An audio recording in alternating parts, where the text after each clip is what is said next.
Hello and welcome to TV. I'm Ryan. I'm George.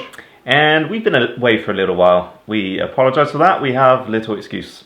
So, Ryan was in China. Yeah, I suppose that's one excuse. Halfway across the world. That's a good excuse as any, I guess.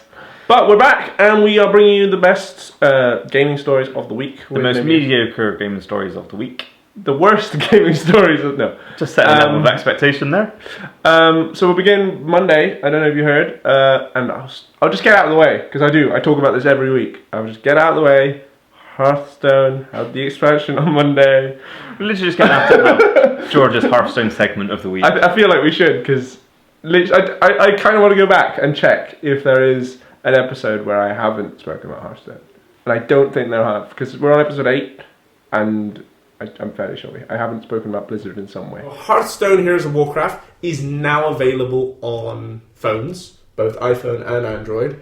StarCraft, one of my favourite games, has its whole arcade mode, which is by far one of the greatest sort of arcade modes I've ever seen. So moving on, let's talk about one of my favourite companies, Blizzard Entertainment. Thought it might be.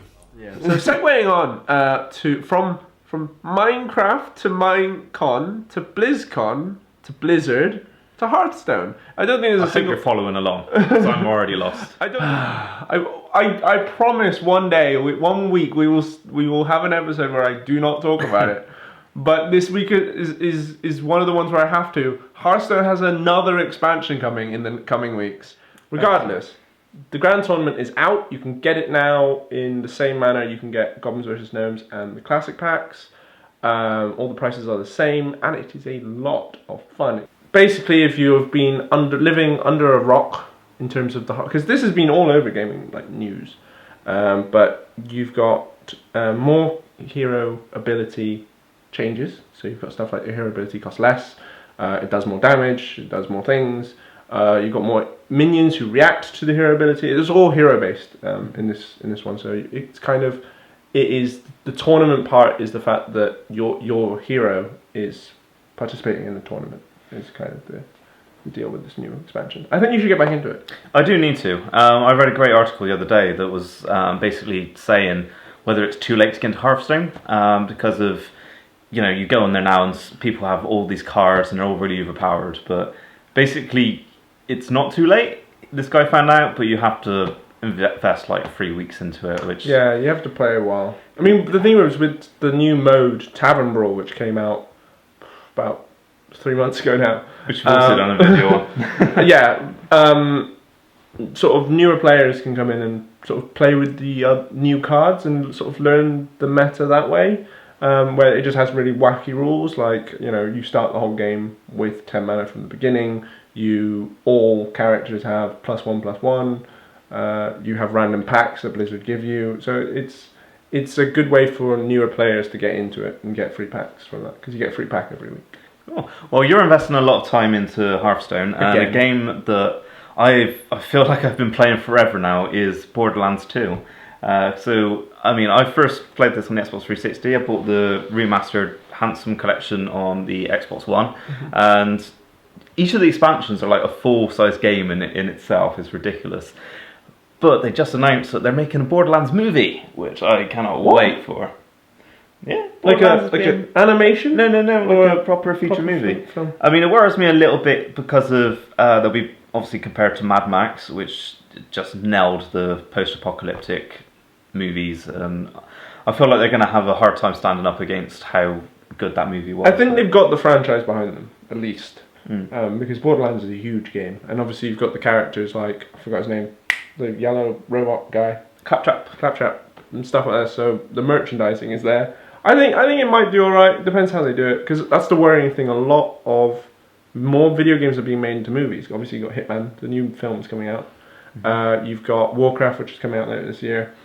But people are genuinely worried that if too many video games get made into movies, we get back to the point where we've had the Super Mario Brothers movie. Do you remember the drivel that was the Super Mario Brothers movie? The thing is that most game-to-movie adaptations are just terrible. I mean, one of the only ones that has really worked for me is Hitman. I did love the original. I'm looking forward to the upcoming movie. Sure. But, I mean, Doom, that was a horrendous movie. Most games are. Not most games are. Most game movies, yeah. Yeah, they are. They're absolutely terrible, some of them. I mean, Final Fantasy they're pretty good adaptations. They're a cartoon, but I think that's what they should be. I think they should stick to what they know in terms of this is a 3D modelled game. Make it a 3D film. Like there's plenty of room for 3D movies. Yeah, I mean, Halo is another one that they keep talking about trying to create a movie out of, which would make perfect sense. Like it's a series that would, make a great movie if they did it right. But so I think it was Peter Jackson was supposed to be directing it originally, but someone like that. Yeah, I think they've now gone the TV series route, which might be better. I think Netflix is a good place for video forms of video games. Yeah, quite possibly. Netflix is where we're going to be seeing, I think, a lot. I do think that TV series maybe would lend themselves to game adaptations better because you've got more episodes to really deep dive into the lore of different games and that kind of thing, which you don't get in a movie. Speaking of the lore, we're getting better at these segues. Getting there. I'm going to talk about a game that hasn't really had much news for a few years, but has kind of come back into the limelight. Portal 2. Okay. There's a board game coming. I want it very, very badly. It's called the Portal 2 Uncooperative Cake Acquisition Game. Okay. And basically it's made in collaboration with Valve, so it's not like a knockoff thing where they've just taken the name. Valve have put, their ideas and stuff into it. And you play as one of the test subjects from the videos, the little black stick man. Yeah. And you go through the test chambers collecting cake. And it looks like a very good version of, it looks like it's still got the comedic elements of Portal 2. It looks like it's still got, a lot of the not story per se, but like they've got the incineration chamber, you've got Atlas and Peabody as cards, you've got everything people love about Portal 2, but in board game form, and I want this in my life. Portal adaptations of things are really annoying me because I really want a new Portal game to come out, an actual full new Portal game, and so someone called me out the day and was like, new Portal. I was like, yes! Table coming to Snooker Championship 2015 or something like that. I was like, no. Half-Life 3 is a lie. Valve, they're never going to make... They might make Portal 3. Half-Life 3 is not. They can't make it at this point. Yeah. At this point, it's been, 12 years now since they made Half-Life 2? And people have been begging and begging for Half-Life 3 for years. And if they do anything subpar, they will get completely flamed for it. It's difficult. I mean, I think Valve are waiting for virtual reality for Half-Life 3 because Half-Life was always a very genre-pushing game. It always broke new grounds whenever it came out. At the moment, it would be very difficult for them to do that, I think. It would become probably just quite another generic shooter. Exactly. So I'm hoping they're waiting for... It will go down the Duke Nukem Forever route. Oh, that was painful. Moving on. Yeah, so I've been playing a few things recently. I've been playing Dying Light, which is utterly fantastic zombie game. A demo actually just came out for Xbox One and PS4 with full online co-op mode. I got a nice clip, which I'll just put in here, of a great moment that I had in the game. What else have I been playing recently? I've actually been getting into Smite. We had a discussion about Smite a few weeks ago. Yeah, so again, got another clip of me winning a match in there. Just to put that in there, just to, humble little brag. But if anyone wants to take me on it, then I'll put that. You know where to find him. Competition out. Yeah, that's scary, mate. But And didn't you get God of War this morning? Not God of War. Gears of War. Gears of War. Yeah, I've not actually had a chance to put that for its paces yet, but I'm sure I'll be coming back to you on that next episode. I think we'll be hearing a lot more about that because you've been looking forward to this. It's the remake of the first, isn't it, or is it the new? It's the remake of the first. Yeah. Yeah. So all revamped, all in HD, lovely gloriness and goriness, being Gears of War. But it's just remasters are such a huge thing at the moment. Another game that I'm playing is Oddworld.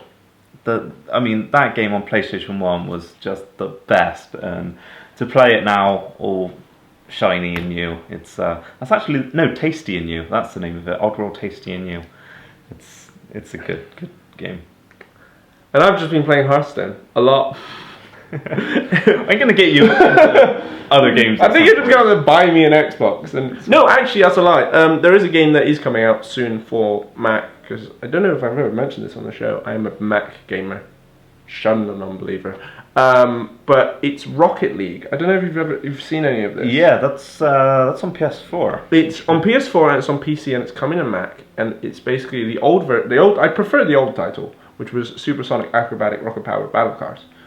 Yeah, that's catchy. But they've changed it to Rocket League and it looks amazing. I really want to get my hands properly on it. But this is basically a football game where you drive cars. Yeah. And it looks insane. I think we should both get on it and we should both score some goals. I was trying to find something a bit more punchy to say at the end. Score! We're going to go out there and we're going to score some goals. But yeah, Rocket League is available on Steam, so go and pick that up if you wanted to play some driving car. This is a bit like when Top Gear did the rugby game in the cars, but in video game form. What a great way to end. So, if you have any comments on this Adrenaline Packed episode, then leave them in the comment section below. And until next time, as always, ciao.